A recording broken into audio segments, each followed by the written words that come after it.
Jean-Marie Fertet et Jean-Pierre Lituac dans La mort en ce dimanche, un film radiophonique d'Alain Franck réalisé par Pierre Billard.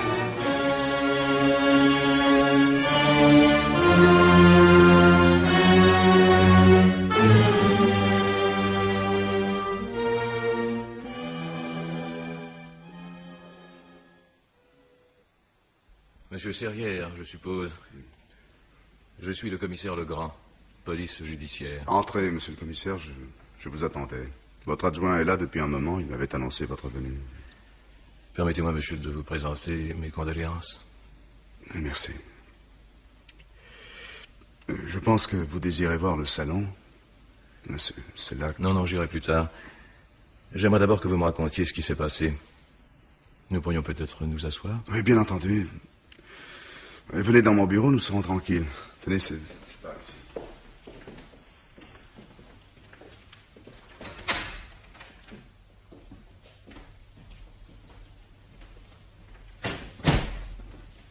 Voilà. Mais asseyez-vous, monsieur le commissaire. Merci.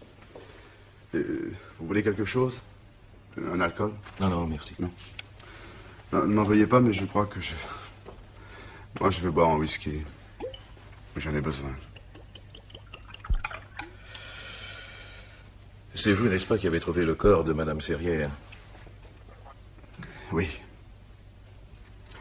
Oui, je suis arrivé à la gare de Lyon ce soir à 8h. C'était 19h59, pour être précis. Je rentrais de Nice. Un de mes amis, Jacques Nocel, est venu m'attendre à la gare avec sa voiture. Il m'a conduit jusque chez moi. Vous êtes monté seul? Non, j'ai proposé à Jacques de m'accompagner. Je pensais que ma femme serait heureuse de le voir. Il est donc venu avec moi. Il m'a aidé à porter mes valises jusqu'à l'ascenseur. Et en arrivant sur le palier, j'ai sorti mes clés. C'est alors que Nocel a attiré mon attention sur les éraflures autour de la serrure. Il faisait encore jour? Non. Mais la minuterie était allumée. En voyant les marques, j'ai immédiatement pensé à un cambriolage. Nous sommes entrés dans l'appartement, la porte du salon était ouverte, je m'y suis précipité, Jacques sur mes talons. Vous savez ce que j'ai alors découvert, monsieur le commissaire? Le corps de ma femme était étendu, sans vie, sur le plancher, devant le coffre-fort ouvert. C'est à ce moment que vous avez appelé police secours? Non, c'est Nocel qui a téléphoné. Je crois bien avoir manqué de cran au commissaire et m'être un peu affolé. Je me suis penché sur ma femme. J'ai tâté ses joues, son front. Et alors j'ai compris qu'elle était morte. Jacques m'a dit quelque chose, j'ai pas compris ses paroles. Je suis resté là, assis par terre à côté d'elle pendant qu'il vous appelait. Je crois bien que j'ai pleuré. Mais l'appel est parvenu au commissariat à 20h40, mais mon adjoint n'a pu m'atteindre que vers 11h. C'est dimanche, n'est-ce pas? Oui. Je suppose qu'il vous a fait part des premières constatations du médecin légiste. Oui. Oui, ma femme serait morte ce matin entre 11h30 et midi et demi. C'est ça? C'est ça. Oui, il y a 12 heures environ. Oui. À première vue, il semble que Madame Serrière ait été surprise par des cambrioleurs qui l'ont obligée à ouvrir le coffre avant de l'étrangler. Au fait, ce coffre, que contenait-il? Quelques papiers sans grand intérêt. Mais il y avait également les bijoux de ma femme. Des bijoux de valeur? Ah oui, de très grande valeur. Ils étaient assurés pour près de 250 000 francs, 25 millions anciens. C'était des bijoux de famille que ma femme avait hérités de sa mère et de sa grand-mère. Mais leur disparition n'a pas beaucoup d'importance à côté de... Je ne voudrais pas vous importuner avec mes questions, monsieur Serrière, mais chaque heure qui passe est mise à profit par les meurtriers. Et si vous n'êtes pas trop fatigué, j'aimerais rester encore un moment et vous demander le maximum de renseignements. Au contraire, monsieur le commissaire. Je souhaite que vous restiez ici le plus longtemps possible. Il est minuit et demi. Il n'est que minuit et demi. J'appréhende le moment où je vais me retrouver seul. Non, posez vos questions. Vous ne voulez vraiment rien boire? Puisque vous insistez. Ah, Mais avec beaucoup d'eau. Ah. Voilà. Merci. Tenez. Madame Serrière était-elle seule dans l'appartement ce matin? Oui. Enfin, je le suppose, du moins. Oui, nous avons passé nos vacances ensemble en Italie. Ma femme est rentrée une semaine avant moi. Elle désirait s'arrêter quelques jours chez son frère, en Touraine. Vous ne l'avez pas accompagnée? Non. Geneviève désirait s'entretenir de questions d'intérêt avec mon beau-frère, Hugues Boisset. Mais ma place n'était pas avec eux, d'autant que mes relations avec ma belle famille n'ont jamais été très cordiales. Je suis donc resté à Florence quelques jours après son départ. Et je n'en suis reparti qu'avant-hier. Elle va rentrer directement à Paris? Je me suis arrêté 2 jours à Nice pour voir des amis. Mais mon usine est fermée pour les vacances, elle ne rouvre que dans 3 jours. J'avais donc décidé de rentrer à Paris aujourd'hui. Ma femme, elle, ne devait revenir que dans le courant de la semaine prochaine. Et comment se fait-il alors qu'elle se soit trouvée ici ce matin? Mais en rentrant d'Italie, elle est repassée par Paris avant d'aller chez son frère. Elle a appris alors qu'une réunion à laquelle elle tenait à assister devait avoir lieu hier soir. Alors, le conseil d'administration d'une œuvre paroissiale dont elle est vice-présidente. Alors, elle m'a envoyé un mot pour m'en informer, me disant que son beau-frère la ramènerait en Paris en voiture dans la journée de samedi. C'était hier, par conséquent. Alors, elle insistait dans sa lettre pour que je n'avance pas la date de mon retour. Et vous avez des domestiques? 2. Une cuisinière et une femme de chambre. Elles sont en vacances, elles aussi. Elles doivent rentrer demain. Ma femme leur avait demandé de remettre l'appartement en état avant son retour la semaine prochaine. Madame Serrière ne leur a pas demandé de rentrer plus tôt lorsqu'elle a su qu'elle serait à Paris avant la date prévue? Bon, ça certainement pas. Geneviève avait un sens très aigu de son devoir. Elle a jugé que son retour prématuré ne l'autorisait pas à écourter les vacances de ses domestiques. D'autant plus qu'elle n'avait que 24 heures à passer seule ici. Il lui suffisait d'aérer sa chambre sans s'occuper des autres pièces. Oui, je vois. Les fenêtres de votre appartement donnent-elles sur la rue? Oui, la plupart. Il n'y a que la chambre de ma femme et la salle de bain qui s'ouvrent sur une cour intérieure. Geneviève avait horreur du bruit, elle s'était réservé cette chambre au fond de l'appartement. C'est la seule qui soit à l'abri du vacarme de la circulation. Autrement dit, les volets des fenêtres donnant sur la rue sont restés clos. Certainement. Les cambrioleurs en ont probablement déduit que l'appartement était inoccupé. Le concierge n'a pas remarqué d'aller et venue suspecte? Il n'y a pas de concierge. Vous l'avez vu en passant, dans ces immeubles modernes, nous avons en bas une rangée de sonnettes avec les noms des locataires et un micro. Oui. Alors, théoriquement, personne ne peut s'introduire dans l'immeuble sans être attendu. Mais en réalité, la porte n'est jamais fermée et les visiteurs qui connaissent la maison peuvent entrer. Ils sonnent seulement à la porte du palier. Les voisins? Ils sont presque tous en vacances. Personne n'est encore rentré. Et la rue, vous avez pu vous en rendre compte, est très calme. Moi, j'ai bien peur qu'il n'y ait pas de témoins. Vous n'avez bien entendu aucune idée de l'emploi du temps de Madame Serrière depuis son retour à Paris? Eh bien, je pense pouvoir le deviner. Geneviève a dû arriver hier soir, juste à temps pour assister à cette réunion qui devait se tenir après le dîner. Ensuite, elle est certainement rentrée se coucher. Et ce matin? Ma femme était très attachée à ses devoirs religieux, commissaire. Elle avait l'habitude d'assister à la messe de 10 heures tous les dimanches. Elle n'y a certainement pas manqué aujourd'hui. Pensez-vous qu'elle soit rentrée directement ici en sortant de l'église? Non, elle s'attardait généralement quelques minutes à la sacristie pour bavarder avec le curé de notre paroisse. Je suppose que la messe se termine à 11 heures. Elle a dû rentrer vers 11h30, midi moins le quart. Oui. Les cambrioleurs qui croyaient l'appartement inoccupé ont été surpris en plein travail.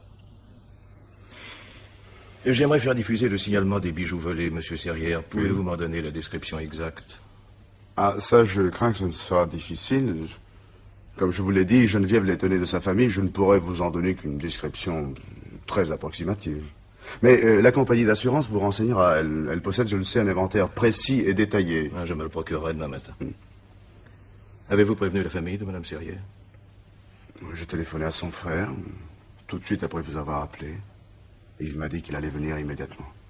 Il n'est pas encore arrivé. Il demeure à 200 km de Paris, il doit lui falloir à peu près 3 heures. Non, je ne pense pas qu'il vienne ici. Comme je vous l'ai dit, nos relations sont assez fraîches. Il va probablement descendre à l'hôtel où il s'installe habituellement quand il vient à Paris. Vous voulez l'adresse? Oui, je vais la noter. Non, je ne vois pas d'autres questions à vous poser pour le moment, monsieur Serrière. Le médecin légiste a dû faire enlever le corps de votre femme. Il se mettra en rapport avec vous dans la journée de demain, pour les formalités. Vous partez déjà, commissaire? Je dois adresser un premier rapport au parquet. Me permettez-vous de vous donner un conseil, monsieur Serrière? Je vous écoute. Essayez de dormir. Ce sera difficile. Je sais pas si vous vous rendez compte. Si, c'est pourquoi je vous donne ce conseil. Vous allez avoir une journée pénible demain. Vous devriez prendre un somnifère. Oui, vous avez peut-être raison. Il faudra que je recueille votre déposition. C'est une formalité administrative, mais elle doit être faite dans les règles. Je vous en prie. Et pouvez-vous passer au commissariat en fin de matinée, par exemple, vers midi? J'y serai.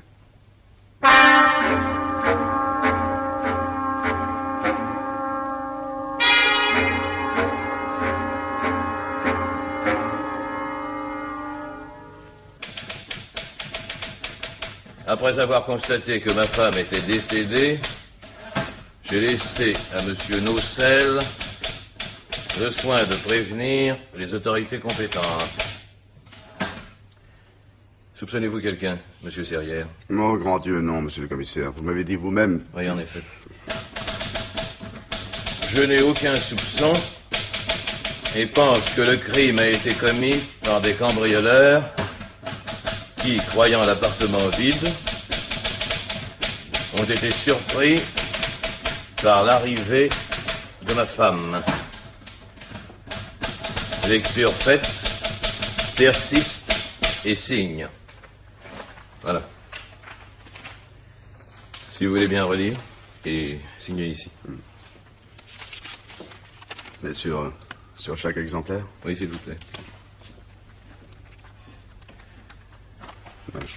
Merci. Un peu plus d'une demi-page.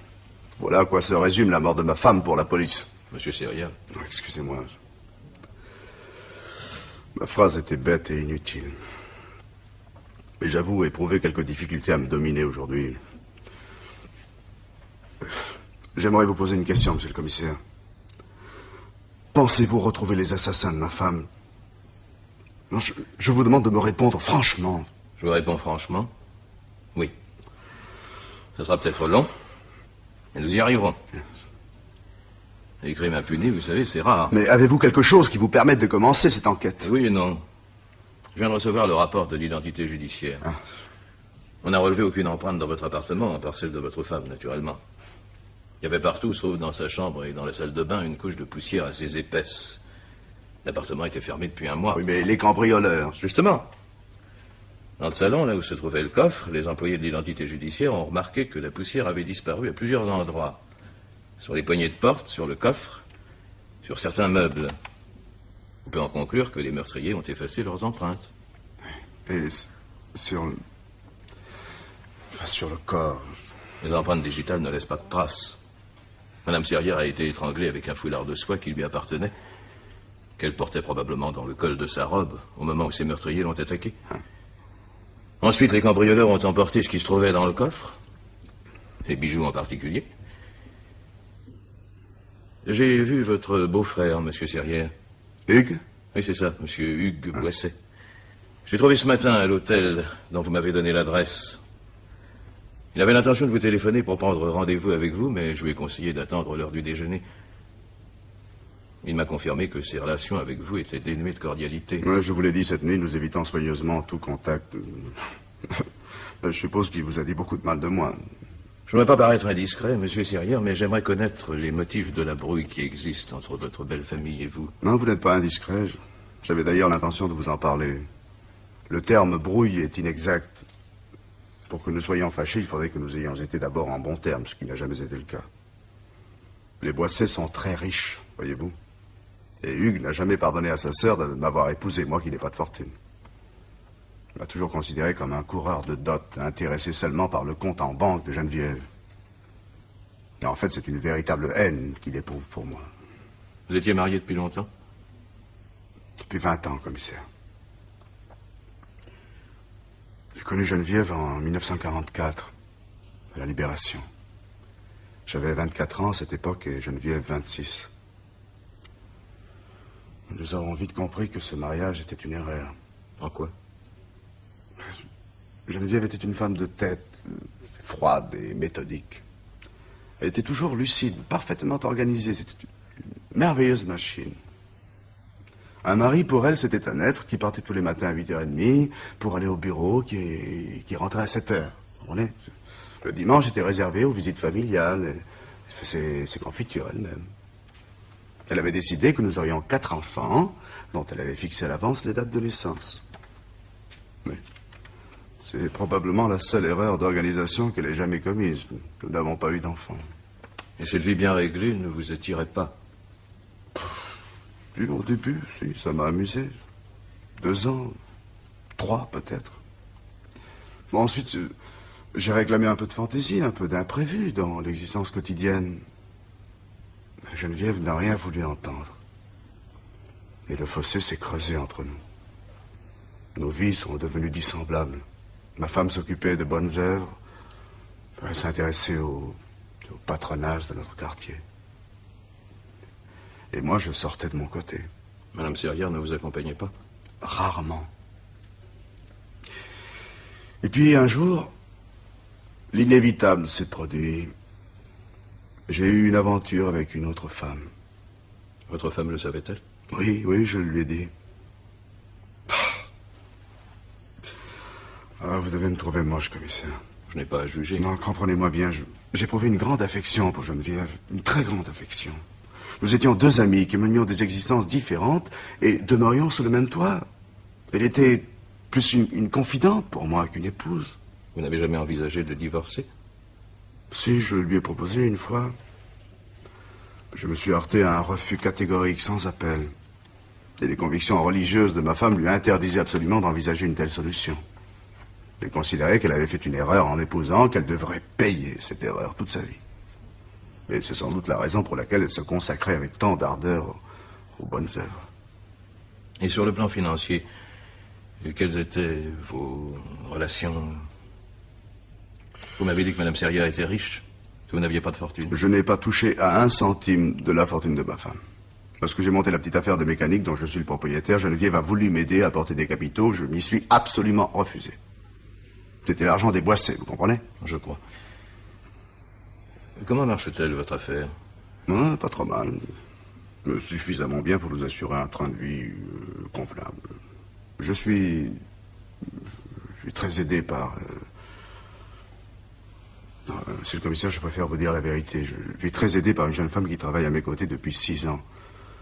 Luce Coubert. Et... Oui. Oui. Depuis 6 ans, Luce est ma maîtresse. Voilà. C'est elle que je viens d'aller voir à Nice pendant 48 heures.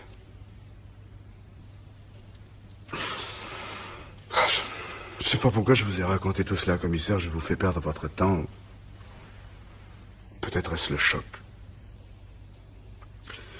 Sans doute ne me croirez-vous pas maintenant que je vous ai parlé de Luce, mais la mort de Geneviève m'a bouleversé au-delà de tout ce que je pouvais moi-même imaginer.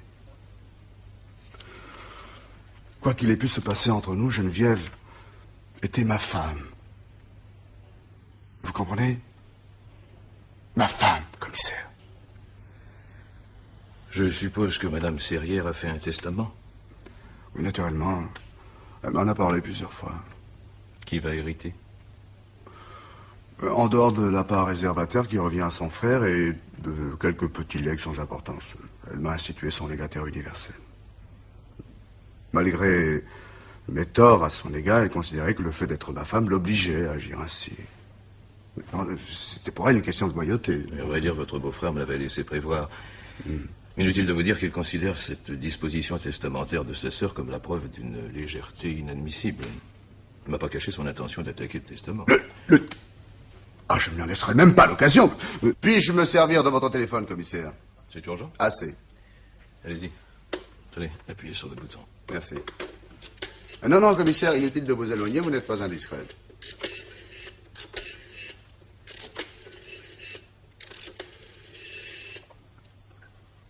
Allô? Je voudrais parler à Maître Laprade. André Serrière. Merci, je ne quitte pas. Maître Laprade était le notaire de ma femme. C'est lui qui a reçu son testament. Allô? Bonjour, maître. Oui, je vous remercie. Oui, très dur, en effet. Maître, je vous téléphone au sujet du testament de ma femme. J'ai l'intention d'y renoncer. Oui, d'y renoncer entièrement au bénéfice de mon beau-frère Hugues Boisset. Voudriez-vous être assez aimable pour l'en avertir? Non, maître, c'est une décision irrévocable. Oui, j'aimerais par la même occasion vous demander un service. Pouvez-vous vous mettre en relation avec la compagnie d'assurance de ma femme? C'est ça, oui. Les bijoux volés faisant partie du patrimoine de la famille Boisset, au cas où ils ne seraient pas retrouvés, j'entends que l'indemnité soit versée directement à mon beau-frère. Oui, c'est cela. Oui, mais je vous remercie, maître. À très bientôt. Je pense que ceci suffira à faire comprendre à Hugues Boisset que je n'ai jamais été un coureur de dot et que je ne cherche pas à tirer un profit matériel de la mort de ma femme.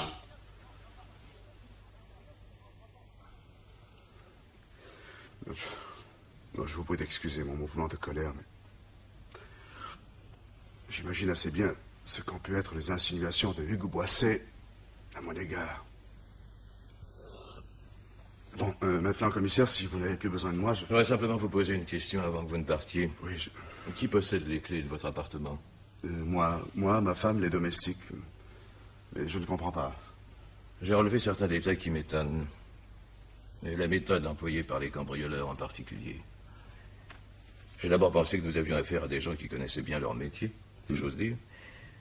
Ils ont forcé sans grand dommage une serrure de sûreté, ils ont pris soin d'effacer leurs empreintes, n'ont laissé aucune trace qui permette de les identifier. On pourrait croire que Mme Serrière rentrait à l'improviste, qu'elle les a surpris, qu'ils l'ont obligé à ouvrir le coffre, et puis qu'ils l'ont assassiné après. Oui, ça, c'est ce que vous m'avez dit la nuit dernière. Je me suis trompé. Je n'avais pas remarqué alors que le manteau et le chapeau de Mme Serrière étaient accrochés dans la penderie. Ses gants posés sur une console dans l'entrée. Son sac rangé dans sa chambre. Oui. On peut en déduire qu'elle était déjà rentrée de la messe quand les cambrioleurs sont arrivés. Or, il existe une règle d'or à laquelle ces gens-là ne dérogent jamais. Avant de forcer la serrure d'un appartement qu'ils croient vide, ils sonnent. Si personne ne vient leur ouvrir, à ce moment-là, mais à ce moment-là seulement, ils s'attaquent à la serrure. Pourtant, je suis persuadé que Mme Serrière se trouvait déjà dans l'appartement quand le ou les meurtriers sont entrés. Les éraflures autour de la serrure sont une mise en scène. Elles n'ont été faites qu'après la mort de votre femme. Oh, mais c'est extravagance. Et qu'a-t-il pu se passer, alors? On peut envisager plusieurs hypothèses. Restons-en d'abord à celle des cambrioleurs. Oui. Supposons qu'ils aient appris l'existence d'une véritable fortune en bijoux enfermée dans le coffre-fort. Admettons aussi qu'ils aient connu la présence de Mme Serrière rentrant de vacances seule dans l'appartement. Occasion inespérée pour se faire ouvrir le coffre en question. Mais dans ce cas, pourquoi l'avoir tué? 25 millions de bijoux. Ça voudrait dire une enquête très sérieuse, poursuivie aussi longtemps qu'il le faudrait. Or, Mme Serrière était un témoin oculaire. Elle aurait pu nous donner une description, même approximative, des bandits. Description qui aurait permis à la longue de les retrouver. En supprimant ce témoin, il supprimait du même coup la plus grosse part des risques. Et vous croyez vraiment que des hommes ont été capables de... Je ne crois pas, Monsieur Serrière. Je vous ai dit qu'il s'agissait seulement d'une hypothèse. En fait, cette explication ne me satisfait pas. Oui. Mais vous m'avez parlé tout à l'heure de plusieurs hypothèses. Quelles sont les autres? Je crains qu'elles ne vous plaisent guère, Monsieur Serrière. Non, je vous en prie, commissaire, au point où nous en sommes, vous pouvez parler franchement. Depuis un moment, vous évoquez la mort de ma femme comme s'il s'agissait d'une question banale, d'une sorte de problème d'échec qui ne me concerne pas. Alors, ces hypothèses... Le coffre était ouvert quand vous êtes arrivé, quand vous avez découvert le corps, n'est-ce pas? Oui, je vous l'ai dit hier soir. Et pourtant, le médecin légiste est formel. Madame Serrière a été tuée sans presque s'être débattue. Un réflexe de défense, tout au plus. Je me demande dans ces conditions si le coffre n'a pas été ouvert après le meurtre. L'assassin et le cambrioleur ne seraient pas la même personne? Je ne crois pas aux coïncidences. Le voleur et le meurtrier ne font qu'un, ça j'en suis convaincu. Pourtant, le fait que Madame Serrière ne se soit pas défendue est troublant. Elle a pu être tuée par une personne dont la présence dans le salon ne lui paraissait pas anormale. Par un familier, en somme. Oh, commissaire, Combien existe-t-il de clés du coffre? 2. Ma femme en avait une et moi l'autre. Était-il simplement fermé à clé ou y avait-il une combinaison? Il y avait une combinaison. Qui la connaissait? Ma femme et moi. Personne d'autre? Personne. Vous rendez-vous compte de ce que vous êtes en train de dire, monsieur Serrière? Enfin, commissaire, il est normal que je connaisse la combinaison du coffre-fort qui se trouve dans mon bureau et que j'en possède la clé. Oui. Mais je constate simplement que vous pouviez ouvrir ce coffre. Non, je vous en prie, commissaire, cessez ce petit jeu. Non seulement je perds ma femme dans des circonstances atroces, mais en plus vous insinuez que je l'ai assassinée. Je n'insinue rien. Je me contente de relever des faits. Mais des faits qui ne prouvent rien, heureusement. D'ailleurs, quel intérêt aurais-je eu à tuer ma femme? Vous savez bien que sa fortune ne m'intéresse pas. Cette mademoiselle Coubert, votre maîtresse, dont vous avez eu la franchise de me parler. Franchise que je regrette, si j'avais pu penser que vous alliez la mêler Cette mademoiselle Coubert, qui est votre maîtresse depuis 6 ans, peut-être désiriez-vous l'épouser. Mettre fin à cette fausse situation, cette vie plus ou moins cachée. Vous m'avez dit vous-même que votre femme refusait d'envisager le divorce. Votre raisonnement est méprisable, commissaire. Luce sait que je ne peux l'épouser, et elle en a pris son parti. Je l'aime, et cela lui suffit. Mais il s'agit là de sentiments que vous êtes probablement incapable de comprendre. Je n'ai que votre parole, monsieur Serrière. Mais téléphonez à Luce, allez la voir. Elle a dû rentrer ce matin, vous la trouverez certainement au bureau, elle vous dira elle-même. Je ne comprends pas votre attitude, commissaire. Vous m'accusez d'avoir tué ma femme. Je ne vous accuse pas. Je me contente d'envisager une hypothèse dont je vous avais dit à l'avance qu'elle ne vous plairait pas. Soit, vous envisagez une hypothèse, mais vous savez parfaitement que je n'ai pas pu la tuer.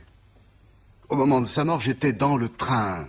Il vous sera facile de vous en assurer. Mademoiselle Coubert m'a accompagné à la gare à Nice. Si son témoignage vous paraît insuffisant, elle vous donnera les noms et l'adresse de l'ami qui nous a conduits en voiture à la gare. Quant à Jacques Nocel, qui est venu me chercher à la gare de Lyon, hier soir, vous l'avez déjà interrogé. Il m'a vu descendre du train, m'a raccompagné chez moi et monter avec moi. Oui, je sais. Et s'il vous faut encore d'autres témoignages, vous pourrez téléphoner à un certain Paul Sillery.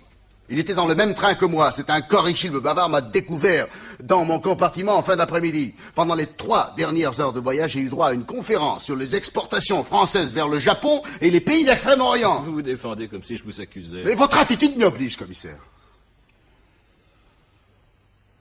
Bon, avez-vous encore d'autres questions à me poser ou puis-je me retirer? Je ne vous retiens pas, monsieur Serrière. Allez, au revoir, commissaire.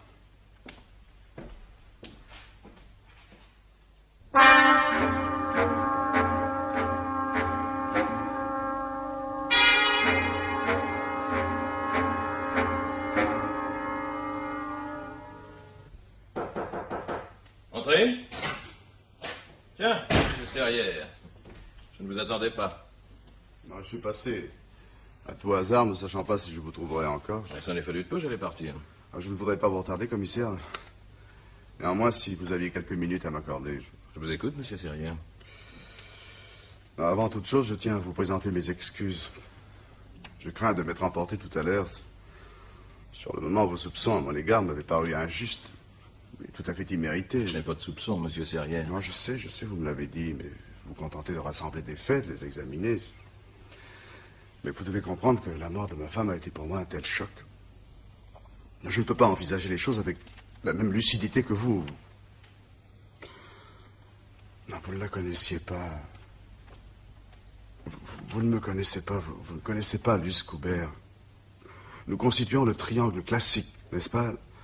Le mari, sa femme et sa maîtresse. Monsieur Serrière, il se fait tard. Oh, excusez-moi, commissaire, vous avez hâte de rentrer chez vous, c'est normal. Mais êtes-vous marié, commissaire? Oui, mais je ne vois pas. Vous allez rentrer chez vous, retrouver votre femme, vos enfants peut-être. Vous bavarderez de choses et d'autres. Madame Legrand vous demandera où en est cette affaire Serrière dont les journaux parlent tant ce soir. Vous passerez la soirée en famille. Monsieur Serrière, Je n'arrive pas encore à réaliser que tout cela, pour moi, c'est le passé. Je n'ai plus de femme. Je suis seul. Mademoiselle Coubert? Non. Non, commissaire, j'ai vu Luce cet après-midi. Elle était au bureau, prête à accomplir sa tâche de secrétaire. Mais je lui ai signifié son congé, un congé total. Je l'ai rayé de ma vie privée comme de ma vie professionnelle. Vous avez rompu? Oui. Oui, commissaire. Non, je crois que je ne supporterai plus de la voir maintenant que ma femme est morte.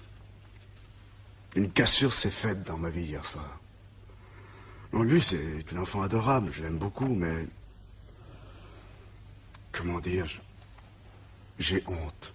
Oui, c'est cela, j'ai honte. C'est la raison pour laquelle j'ai rompu avec Luce cet après-midi. Je ne sais pas si vous pouvez me comprendre. Quelle a été la réaction de Mademoiselle Coubert quand vous lui avez fait part de votre intention de rompre? Moi, elle n'a rien dit. Je pense qu'elle s'y attendait. Elle me connaît depuis assez longtemps pour avoir pu deviner ce qui allait se passer. Monsieur Serrière, je pense que vous n'êtes pas venu jusqu'ici à 8 heures du soir dans le seul but de m'annoncer la fin de votre liaison. Non, en effet, commissaire, où en est votre enquête? Elle suit son cours. Ah. Et vous n'avez aucune piste? Certains indices pourraient s'avérer intéressants. Mais de mon côté, j'ai appris certaines choses. Lesquelles? Eh bien, nos domestiques ont repris leur service ce matin, comme il était prévu. Ils ont appris la nouvelle. Janine Crozan, ma femme de chambre, était bouleversée. Trop, peut-être. Du vivant de ma femme, je n'avais jamais eu l'impression qu'elle éprouvât à son égard une telle affection.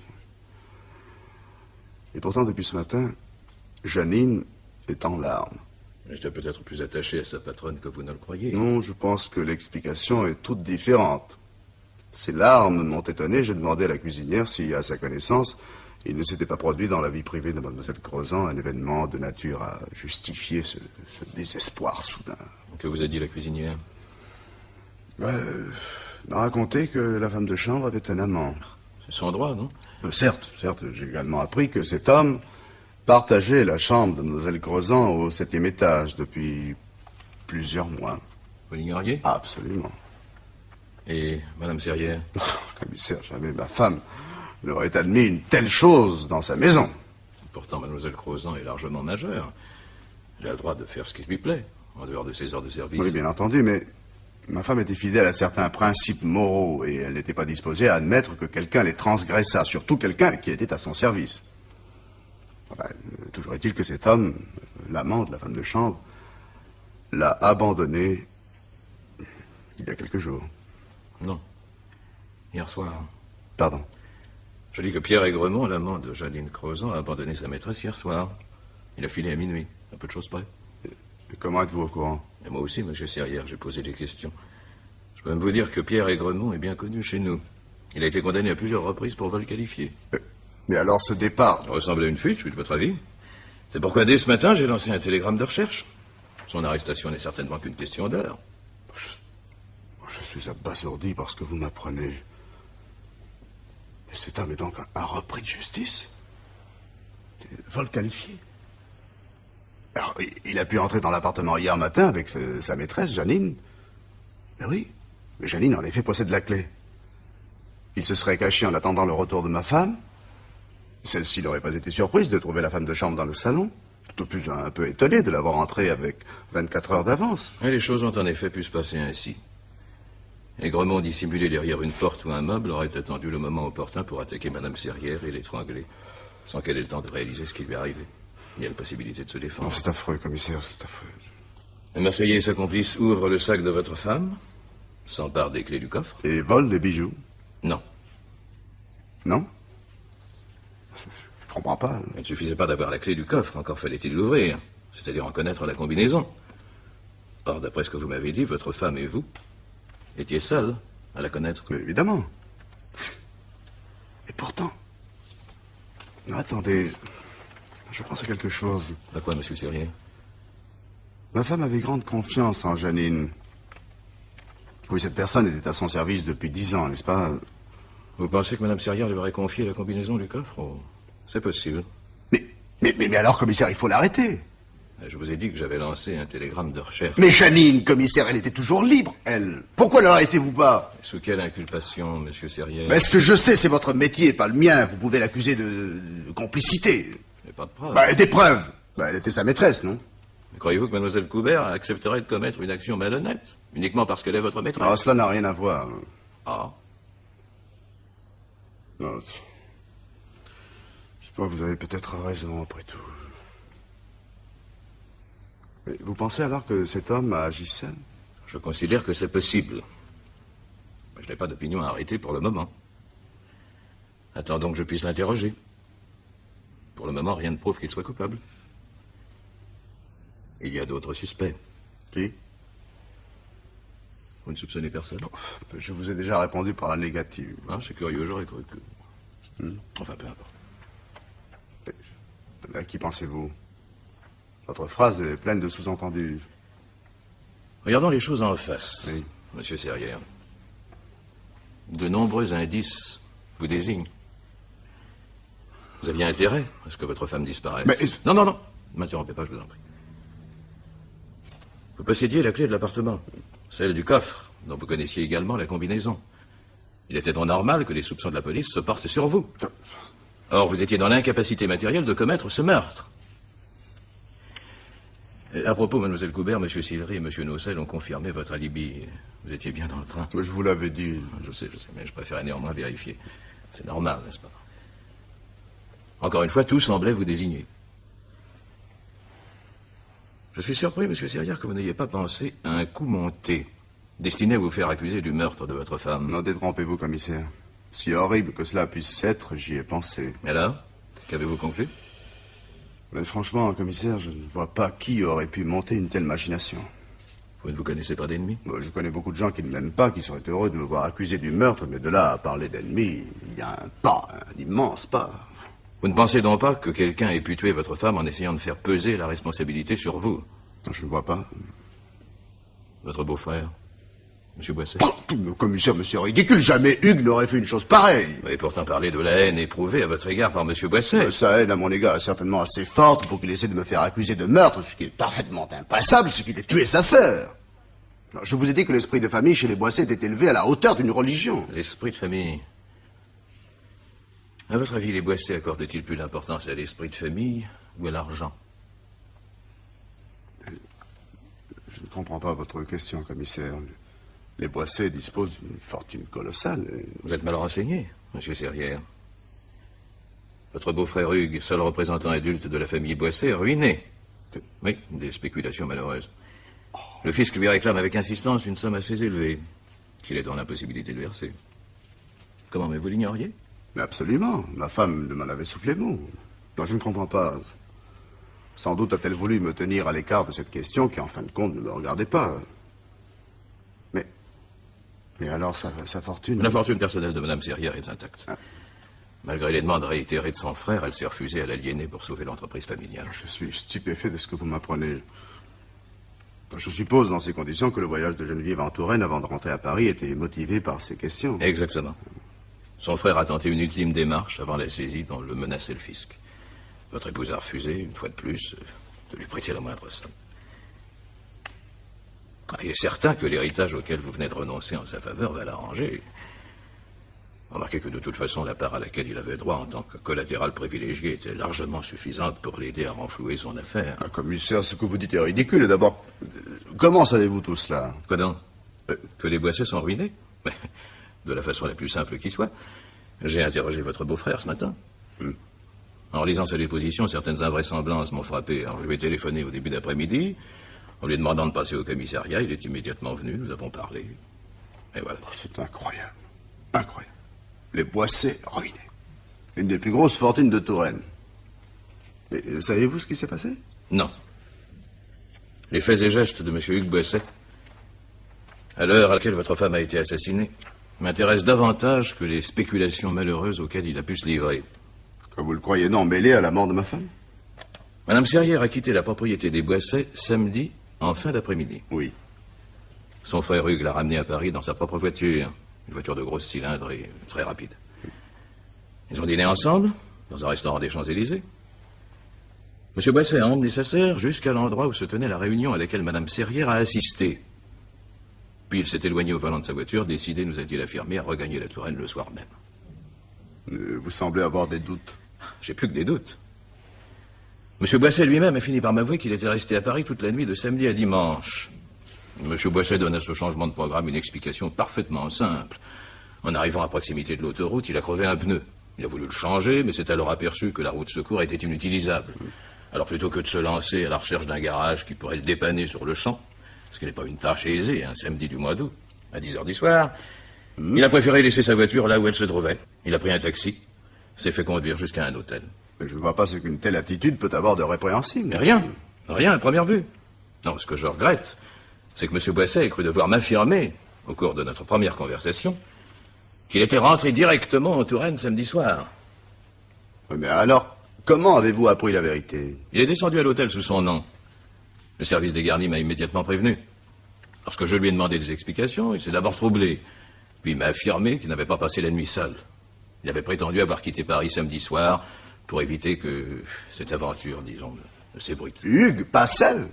L'incarnation vivante des principes et de la morale sacro-sainte. Décidément, je m'étais bien trompé sur son compte.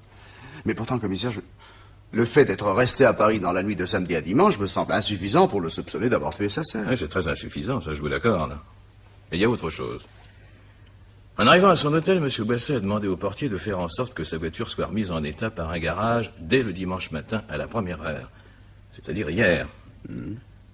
Cela fut fait, et il a pu quitter l'hôtel au volant de sa propre voiture, hier matin, à 11h15. Or, il n'est arrivé chez lui aux environs de Vendôme que vers 14h45. 3h30 pour faire moins de 200 kilomètres. Avouez que c'est beaucoup. Et n'oubliez pas que M. Boisset possède une voiture rapide. Oui, évidemment, c'est curieux. Je suppose que vous lui avez demandé des explications. Hein. Naturellement. Et que vous a-t-il dit? M. Boisset m'a affirmé qu'il avait l'habitude de conduire très lentement. Ça date, paraît-il, d'un accident au cours duquel il a été blessé il y a très longtemps. Depuis ce moment, il aurait peur lorsqu'il se trouve au volant d'une voiture.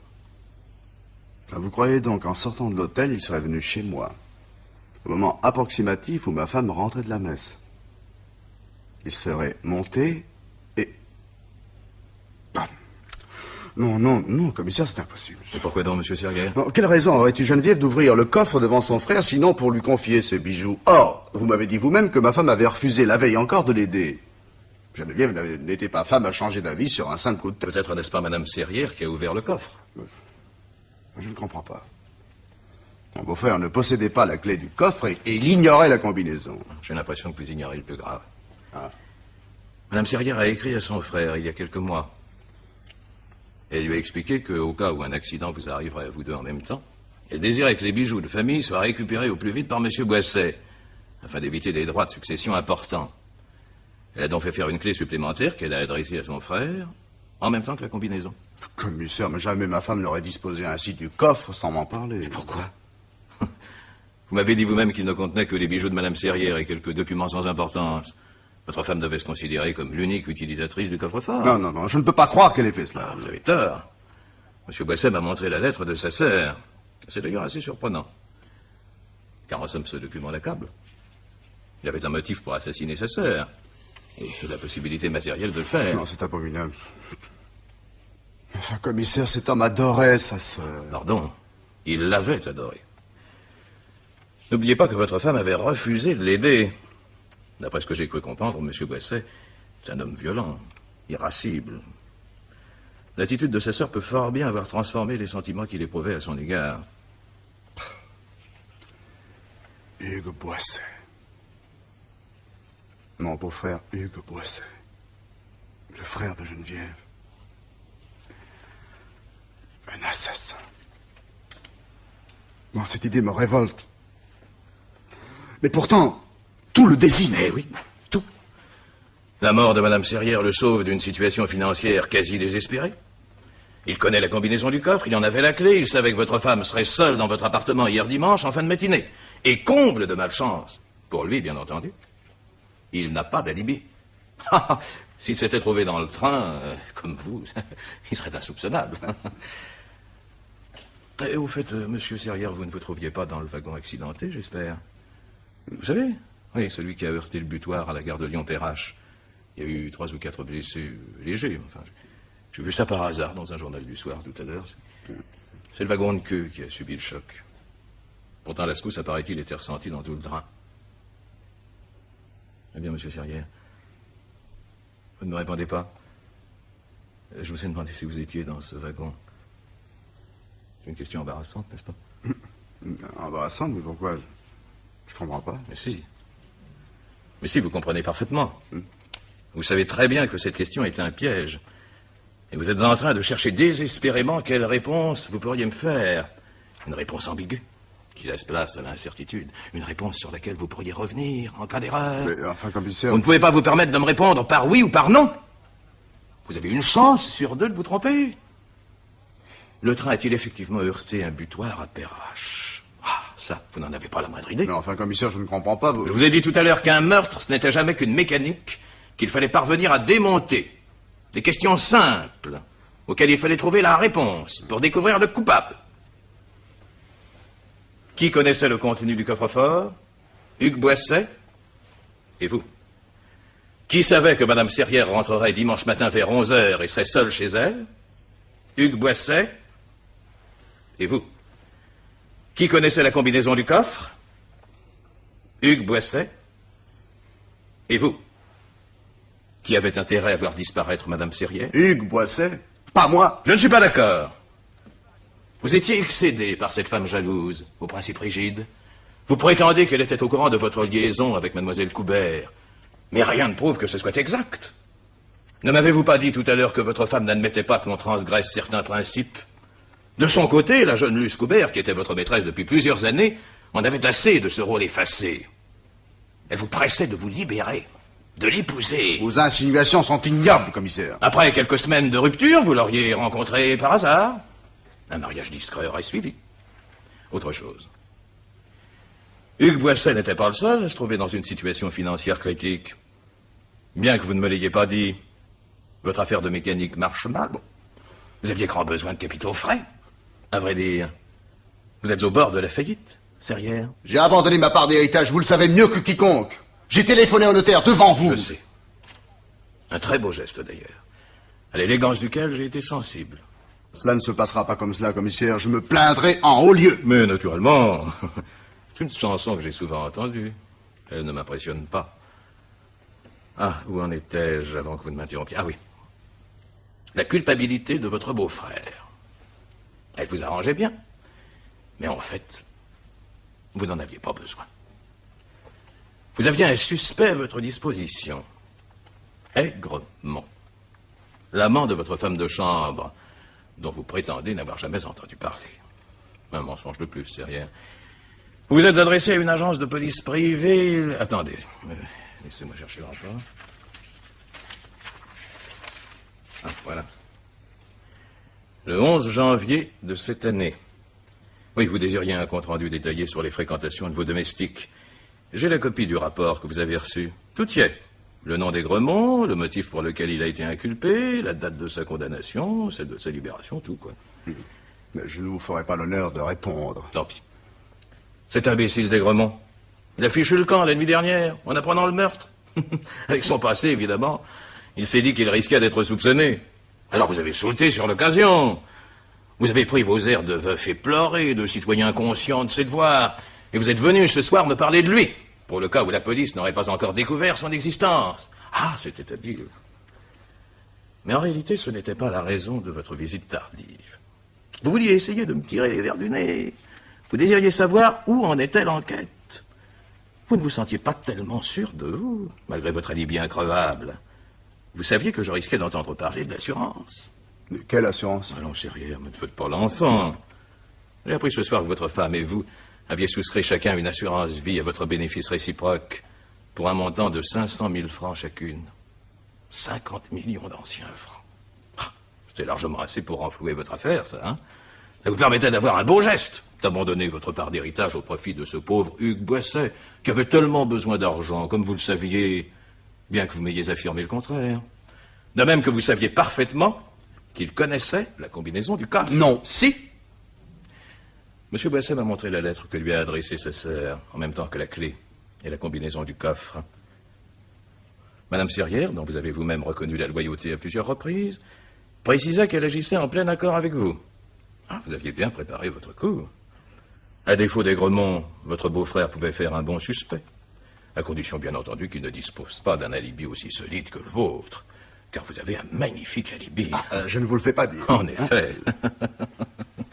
Mais c'est peut-être la plus grosse erreur que vous ayez commise, Serrière. J'ai pas cru à la culpabilité de Hugues Boisset à cause précisément de cette absence d'alibi. S'il avait tué sa sœur, il se serait arrangé à ce que de nombreux témoins puissent jurer qu'il se trouvait à 1000 kilomètres de là au moment du meurtre. Tout comme vous. Commissaire, vos propos sont injurieux. Je vous ai prouvé que j'étais dans le train. En effet. Et j'ai bien failli m'y laisser prendre. Vous aviez des témoins de votre départ à Nice. Vous avez téléphoné de la Côte d'Azur à votre ami Jacques Nocel, dont vous saviez qu'il était à Paris, en lui demandant de venir vous attendre à la gare de Lyon, de vous raccompagner à votre domicile.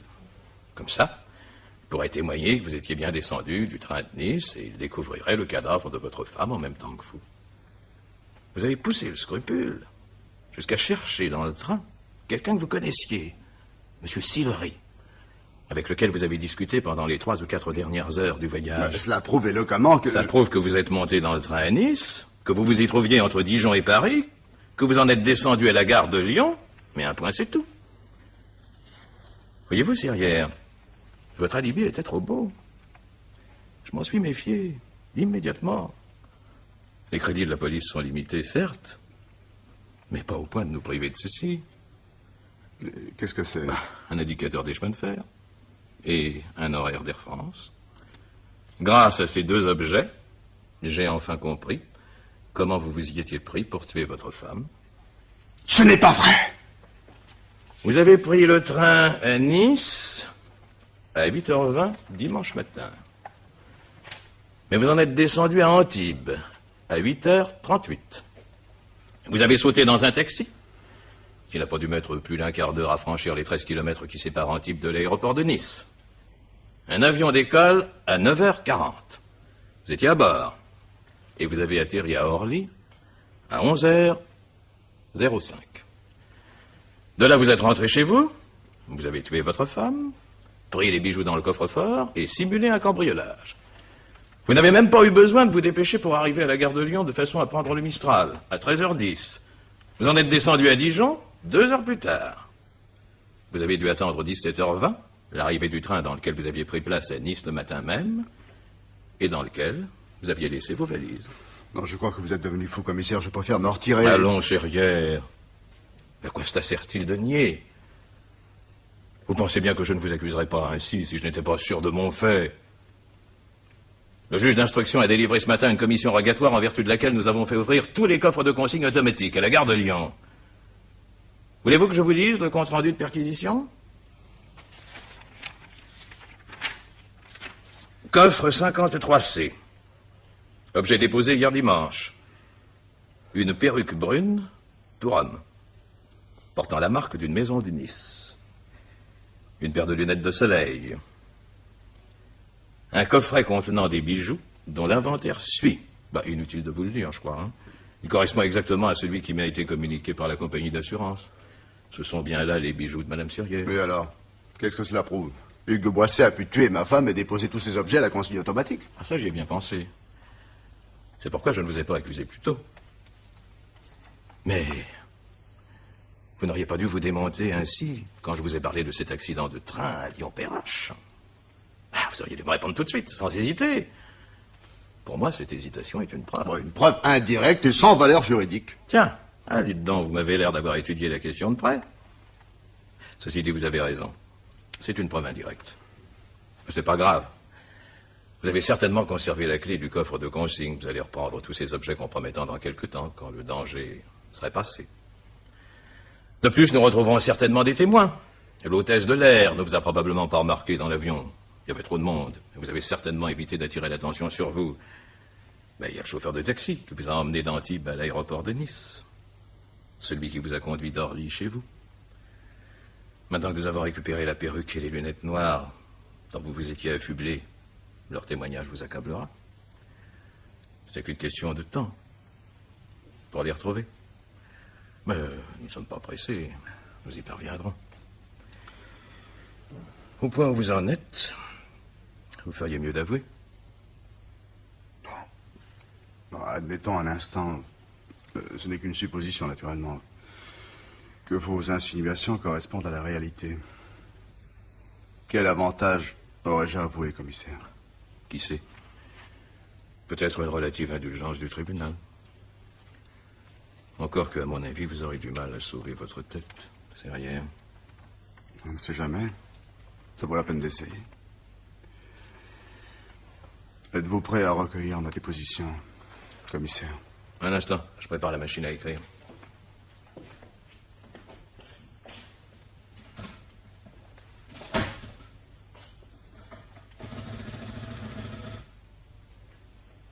Tiens, au fait, les journaux du soir ne mentionnaient pas l'accident de Lyon-Perrache, Serrière. Pour l'excellente raison que le train dans lequel vous ne vous trouviez pas n'a jamais heurté le moindre butoir.